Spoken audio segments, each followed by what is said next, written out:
Good morning, students. Welcome to online classes. Stay home, stay healthy, be safe. Don't touch your hands on your face without wash your hands.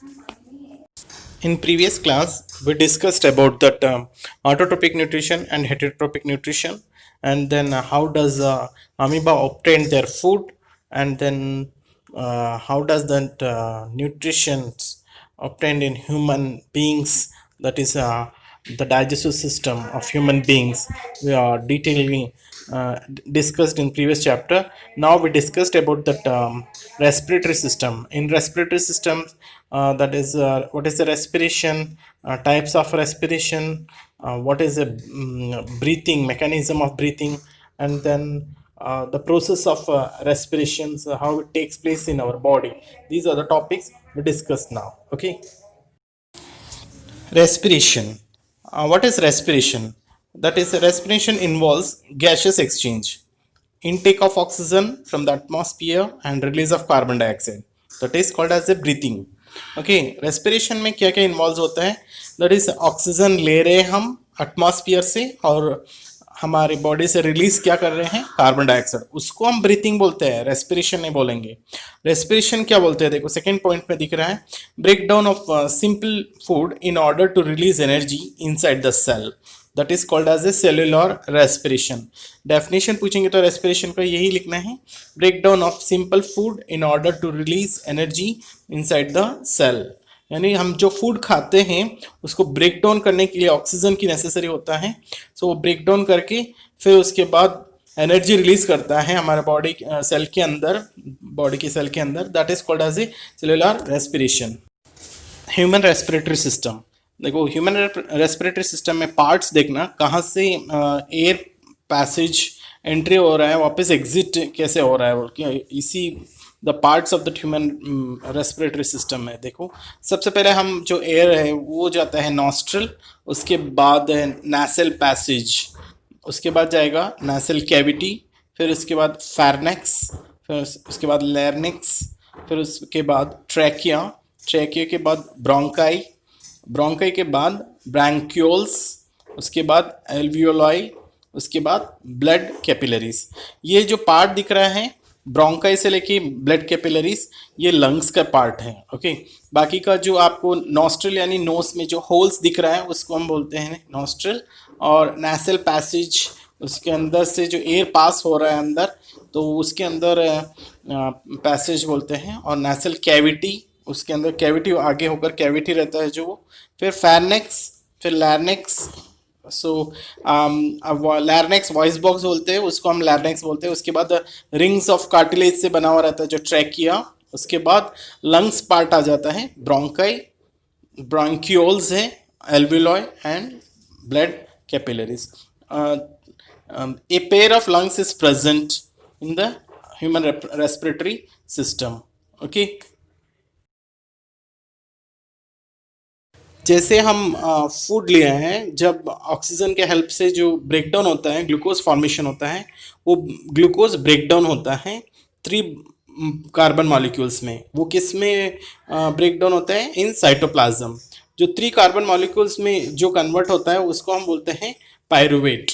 Okay. जो pyruvate उसके बाद pyruvic acid में बदल जाता है with release of energy. तो इसमें 3 pathways है जो ग्लूकोज ब्रेकडाउन होता है. जो फिर सबसे पहले हम देखेंगे प्रेजेंस ऑफ ऑक्सीजन में. प्रेजेंस ऑफ ऑक्सीजन में क्या होता है?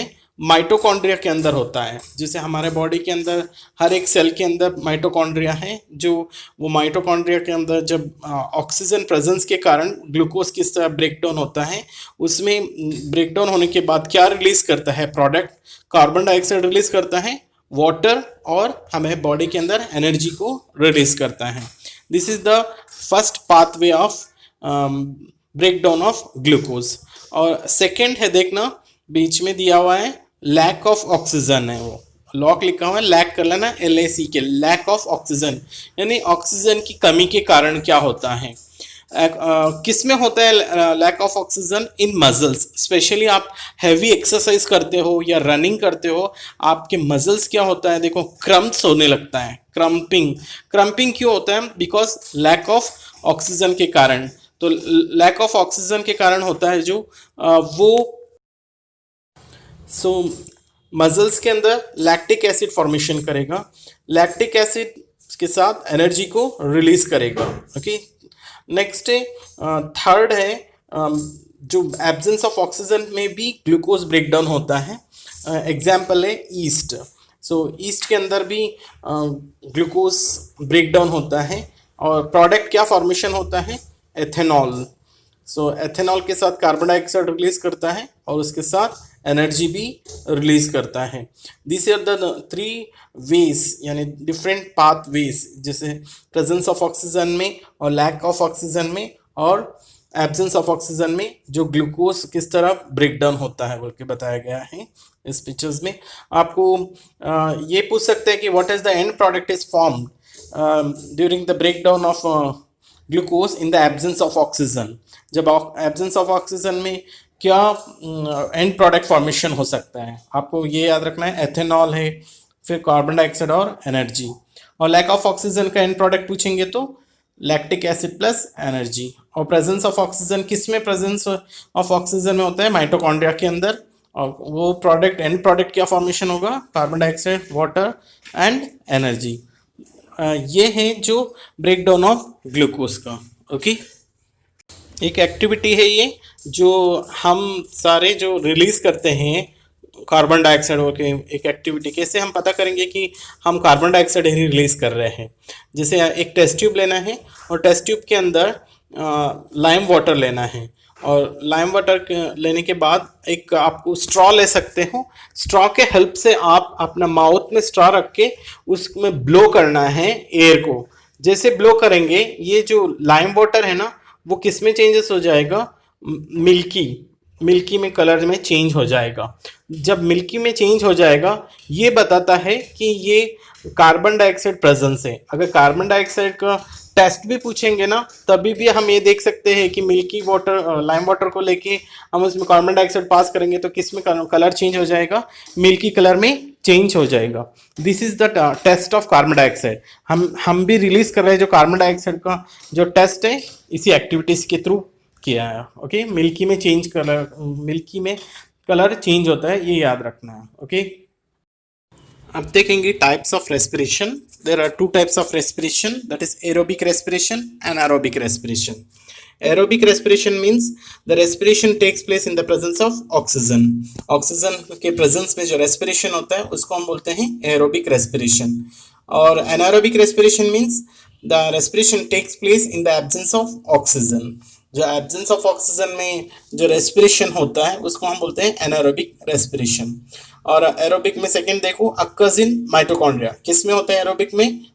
माइटोकॉन्ड्रिया के अंदर। और एनारोबिक में अक्कर्स इन साइटोप्लाज्म। और थर्ड पॉइंट देखना एरोबिक में एंड प्रोडक्ट्स है कार्बन डाइऑक्साइड एंड वाटर। और इसमें एनारोबिक में देखो एंड प्रोडक्ट्स आर अल्कोहल और लैक्टिक एसिड। अभी हमने डिस्कस किया था कि ब्रेक डाउन ऑफ ग्लूकोज में जो एनारोबिक प्रोसेस है और लैक ऑफ ऑक्सीजन उसमें क्या एंड प्रोडक्ट था? अल्कोहल। एथेनॉल को अल्कोहल भी बोलते हैं। ओके, और लैक्टिक एसिड है। और लास्ट पॉइंट देखो एरोबिक में more amount of energy is released. इसमें बहुत ज़्यादा अमाउंट ऑफ एनर्जी रिलीज होता है। और एनारोबिक में less amount of energy is released. Anaerobic में लेस अमाउंट एनर्जी रिलीज होता है। This is the differentiate between aerobic and anaerobic respiration और types of aerobic and anaerobic respirations. Okay, mechanism of respiration. देखो respiration कैसे होता है हमारे body के अंदर। सबसे पहले हम एयर ले रहे हैं, ऑक्सीजन एयर नोस्ट्रिल्स के थ्रू जा रहा है।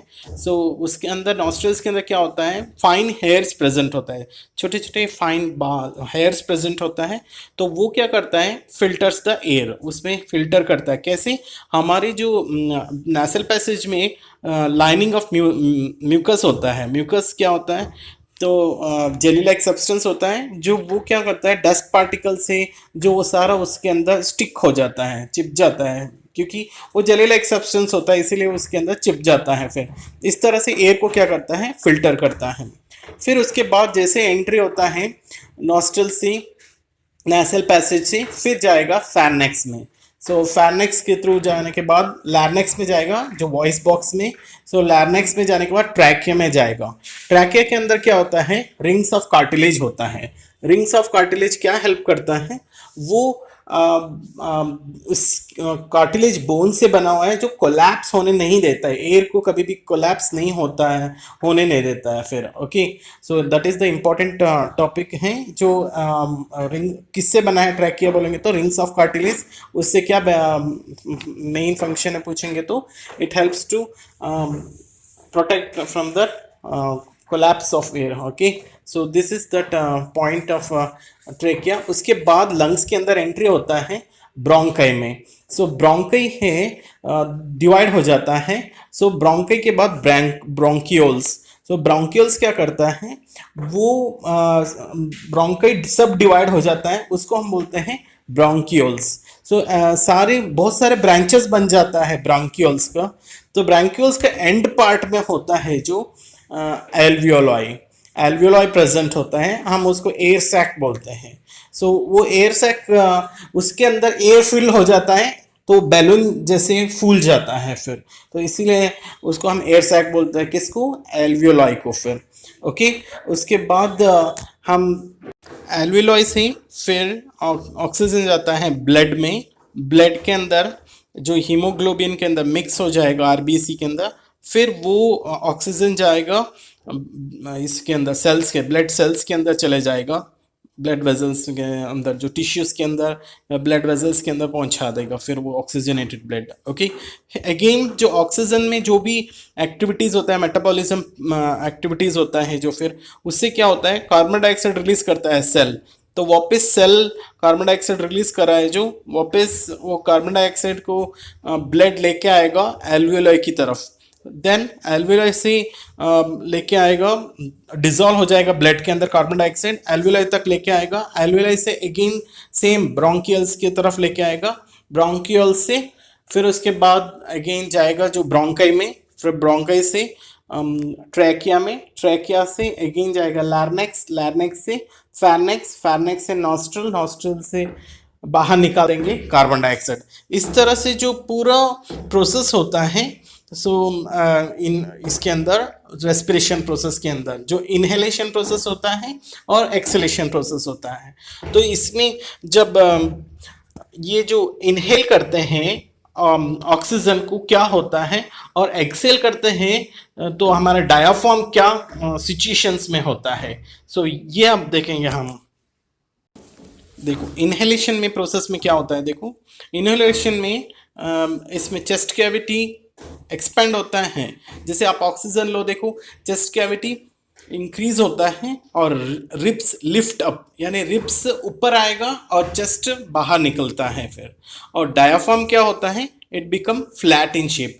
डायाफ्राम कहाँ पर प्रेजेंट होता है, जस्ट लंग्स के नीचे होता है, एक मेम्ब्रेन है, पतला सा मेम्ब्रेन होता है। ये क्या हो जाता है, डायाफ्राम एकदम हम ऑक्सीजन जैसे लेते हैं, रिब्स ऊपर आता है और वो फ्लैट में हो जाता है। और volume of lungs increases and air enters the lungs, यानी वॉल्यूम ऑफ लंग्स यानी लंग्स के अंदर जितना एयर फिल होना चाहिए वो पूरी तरह से फिल हो जाता है एयर एंट्री होते ही, और लंग्स वॉल्यूम क्या हो जाता है, इंक्रीज हो जाता है फिर। Okay, this is about that inhalation में। ये भी आपको याद रखना है जब रेस्पिरेटरी सिस्टम में पूछेंगे तो किस तरह होता है। नेक्स्ट देखेंगे एक्सेलेशन में। एक्सेलेशन में थोरेसिक कैविटी कॉन्ट्रैक्ट्स होता है। जैसे आप रिलीज करो कार्बन डाइऑक्साइड, प्रैक्टिकली करके देखो, रिलीज करेंगे तो आपका थोड़ा ये जो कैविटी है चेस्ट कैविटी कॉन्ट्रैक्ट्स हो जाता है। और रिब्स देखना आप, रिब्स मूव डाउनवर्ड्स, रिब्स यानी ये जो स्केलेटन्स दिख रहा है जो आपका, ये नीचे चले जाएगा। जब लेते हैं तब तो ऊपर आता है, ऑक्सीजन लेते हैं तो, और जब कार्बन डाइऑक्साइड रिलीज करते हैं तो वो डाउनवर्ड्स जाएगा। और डायाफ्राम क्या होगा, डूम इन शेप्ड। आप जैसे ही रिलीज कर रहे हो कार्बन डाइऑक्साइड, डूम शेप में आ जाएगा ये डायाफ्राम। ओके, लास्ट में है देखो, volume of lungs decreases and air exist from the lungs. जैसे हम एग्जिस्ट कर रहे हैं यानी कार्बन डाइऑक्साइड को बाहर भेज रहे हैं, तो उसके अंदर क्या हो जाएगा, एयर कम हो जाएगा, एयर कम हो जाएगा तो फिर वॉल्यूम क्या हो जाएगा एयर का, लंग्स में क्या हो जाएगा, कम हो जाएगा, फिर वॉल्यूम ऑफ लंग्स डिक्रीजेस हो जाता है। ओके, लेकिन ऐसे नहीं कि जैसे हम टोटली कार्बन डाइऑक्साइड बाहर निकाल रहे हैं, तो ऐसे नहीं कि हमारा लंग्स के अंदर एयर नहीं बचा रहता है, कुछ अमाउंट ऑफ ऑक्सीजन बचा रहता है फिर। ओके, इसीलिए हम एक 30 सेकेंड्स या 20 सेकेंड्स जो हम अगर ब्रीथिंग नहीं करेंगे तभी भी हमारे बॉडी तो वर्क करता रहता है। क्यों? क्योंकि बॉडी के अंदर जो भी वो लंग्स के अंदर जो ऑक्सीजन था थोड़ा बहुत जो उसको यूटिलाइज कर रहा है, इसीलिए। Okay, this is about that mechanism of breathing. Respiration in animals, animals में रेस्पिरेशन कैसे होता है, एटमॉस्फेयर से ऑक्सीजन को लेता है फिर। ओके, नेक्स्ट है एक्वेटिक ऑर्गेनिजम्स में, एक्वेटिक मीन्स पानी में रहने वाले ऑर्गेनिजम्स में वो कैसे रेस्पिरेशन करते हैं, इनके बॉडी के अंदर जो गिल्स प्रेजेंस होते हैं, सो वो गिल्स के थ्रू डिजॉल्व ऑक्सीजन लेता है। ओके, और ये डिजॉल्व ऑक्सीजन लेने से ये गिल्स के थ्रू लेते हैं और फास्ट वर्किंग होता है फिर। और next respiration in plants, plants के अंदर रेस्पिरेशन कैसे होता है, देखो respiration plants is simpler than the respiration in animals, यानी प्लांट्स में बहुत इजी तरीके से होता है रेस्पिरेशन।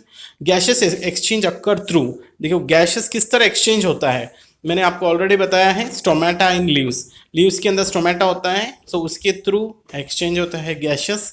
और लेंटिसेल्स इन स्टेम्स, स्टेम्स के अंदर पार्ट होता है लेंटिसेल्स, उसके थ्रू भी एक्सचेंज होता है। और general surface of the root, root के थ्रू भी एक्सचेंज होता रहता है गैसेस। ये जो रेस्पिरेशन होता है जो प्लांट्स के अंदर, ओके, स्टोमेटा में जो बताया स्मॉल पोर्स प्रेजेंस होता है जो, उसके थ्रू एक्सचेंज हो रहा है। और लेंटिसेल्स इन स्टेम्स और general surface of the root. Okay, these are that topic over that respiratory system in human beings and some plants respiration है और aquatic organisms में, और do it notes. Okay.